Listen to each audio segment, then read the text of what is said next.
We're on page So we're on 109. 109.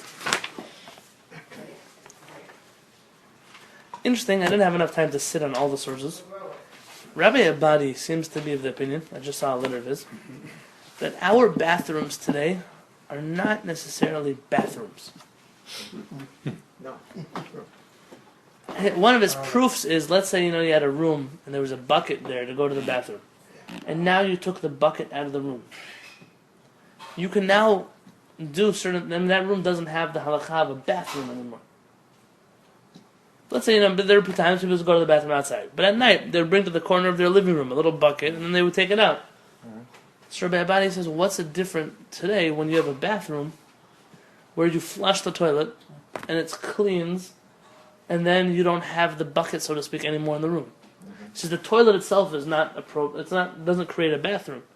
It's a very interesting approach. I have to look at his sources to see if they all line up with our understanding of halachot. Well, what's special about a bucket?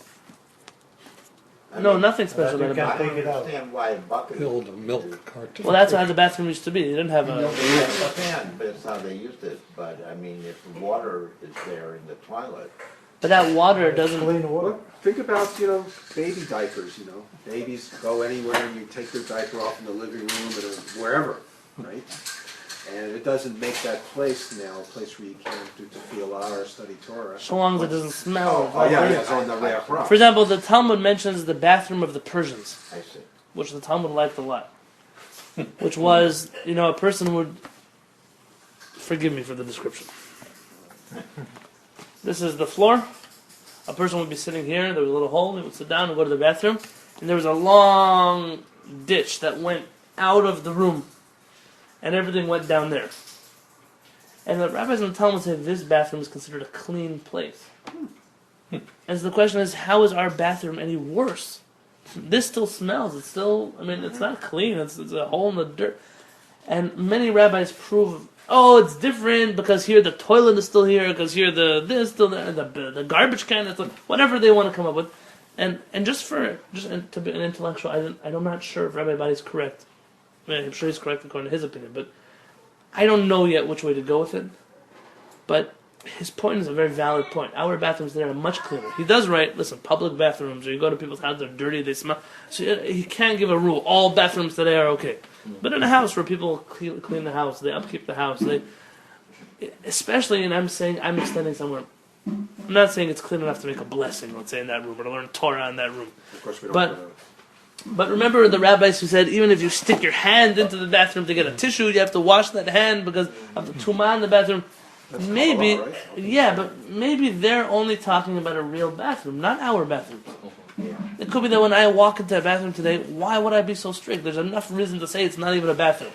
So, let's say it is a bathroom, but not enough of a bathroom to make me have to wash my hands if I don't use it.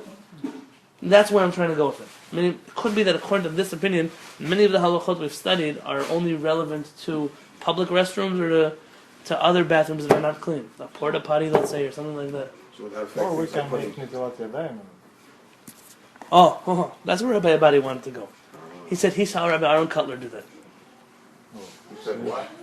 He saw Rabbi Aaron Cutler doing Nitilat Yadayim in the bathroom. But again, I don't want to give a halakha on this. I'm just over Shabbat. I was looking into these sources, and I saw that he had a letter about it. I remember hearing Rabbi Peretz once in his class mention something similar. I unfortunately don't remember where I put the notes for those classes, so I'll ask him again. It's something to think about. It's interesting because many houses I go to have the netilat in the bathroom. In the bathroom. Yeah. Well, what is the bathroom? Is it the sink or is it the toilet? Well, that's the question. What makes a bathroom a bathroom? Yeah. Because most people don't put the netilat in the toilet area. They put it in an area where there's a sink, and then. Yeah, of course. What do they do in the bathroom? They're not going to use the bathroom. What? Because they talk about bathhouses in the Talmud. What do they do there? So remember he mentioned bathhouse. It's like a halfway to my house. It's like not really but halfway. Sounds like the image for that one is like. I'm going to look into these sources again over the next few weeks. I'm going to try to see if I can come up with something logical in this. But let's I assume. just stopped eating treif. I'm in the halfway to my house. I'll tell you why I was looking this up. Milk goodness. These halachot, I was reviewing them, they seem a little too strict. But then again, Rav Chaim Palaji, yeah, but the Rambam doesn't get into such nitpicky details. I was looking at Rav Chaim Palaji, and he was the one who was strict always by washing your hands. He makes a really big deal about keeping your hands clean and pure and tumah and taran. I'm trying to balance extreme Kabbalah to extreme rationalist halakha. It's been a crisis for the last few days for me. But let's keep going. Page 109. Oh, is it already 10? It is 10.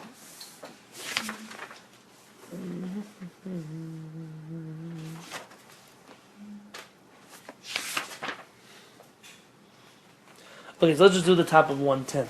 We're going to go back to 109, but 109 really is connected to the top of 110. The Marana, the Rama. Maran, on top. Chaf Ben, it's 22 in the Shulchan Aruch. Imen lo mayim, if a person does not have water, we've learned this before, but never in the Shulchan Aruch, mostly quoted from Rabbi David Yosef. Yikanech yadav b'tzrol, you should wipe your hands with rocks, or be'afal, or with dirt, or b'chol midei de menakeh, anything that can clean your hands. And we mentioned like sheets, or clothing, or walls, or whatever. V'yivarech, and you should make the blessing al nikiyut yadayim, on the cleaning of my hands, not the washing, but the cleaning. And is it Yotze? I mean, does it take care of your obligation to say Netilat? Well, we're going to see now, it works for allowing you to pray, but it does not get rid of the ruach ra'ah, meaning it works for the poskim, which means you're allowed to pray now, but it does not work for the Kabbalists, which demand from you to use actual water 3 times. Can you eat after doing that? Yeah. It would allow you to do everything except for on a spiritual realm. You probably would have to do it again. It's like sometimes when you're You camping need out bread? or hiking, you don't have water. That's a really different story. When you said eat, you meant like bread? Or you meant, no. Okay, that's what I thought. You just meant like food. Yeah. By bread, we'd have to look into that right now. So you would have to be purified spiritually to eat bread? No, I'm not saying for sure. I'm just saying that right now we're not in those halachot. Well, there's a different ritual of washing to prepare for bread. Yeah. Or you can take bread or something. Right, that's also an option. We'll get into the halachot of bread That's why they invented in a few years. the pita comes the wrapper. You should know one last thing. You mentioned the bread. Many people that I know today don't wash for the bread that they eat. They don't wash. They don't wash. They're always convincing me the bread is mizonot. You know those people? Well, I mean, Oh yeah. Oh, it's pizza. You don't have to wash unless you eat 16 slices. You know those people? Yeah. Just go on an airplane. You have no problem. You just All the bread on the airplane Yeah. is mizonot and has fruit juice in it.